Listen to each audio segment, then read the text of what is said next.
ఎవరో తెలుసా యేసయ్యా, చెబుతా నేడు వినవయ్యా. పెడచెవి పెట్టక త్వరపడి వచ్చి రక్షణ పొందయ్యా, రక్షణ పొందయ్యా. ప్రభు అయిన యేసుక్రీస్తు వారి అతి శ్రేష్టమైనటువంటి నామములో పాఠకులందరికీ మా హృదయపూర్వక వందనాలు.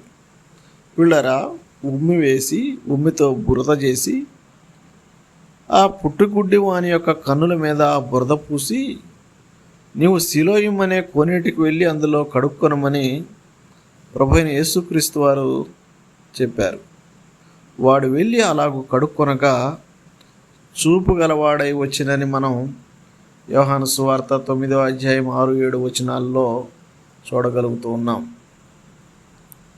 కనుక మనం 9వ అధ్యాయాన్ని గమనించినప్పుడు ఒక పుట్టుగుడ్డి వానికి చూపునిచ్చుటను గురించి రాయబడినట్టు మనం చూస్తాం. ఈ గుడ్డివాడు ఆ నీళ్లతో కడుక్కొనగా చూపు పొందుకొని చూస్తూ వచ్చాడు. పాపం వల్ల మానవుడు ఇటు అంధకారంలో ఉన్నాడు.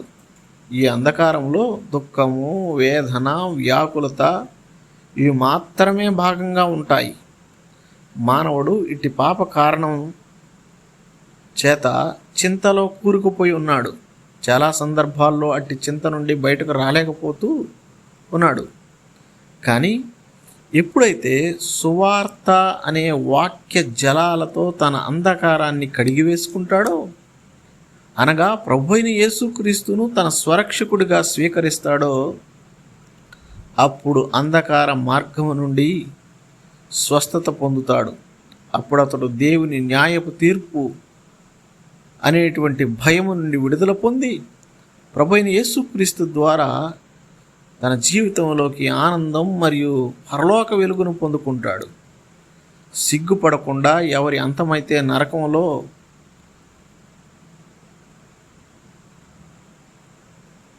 ముగుస్తుందని తెలిసి అలాగూ పాప జీవితాన్ని గడుపుతున్నారో, వారు దానిని విడచి సిలువలో బలి అయినటువంటి యేసు క్రీస్తునందు విశ్వాసము ద్వారా మహిమాపూరితమైనటువంటి పరలోక జీవితంలోనికి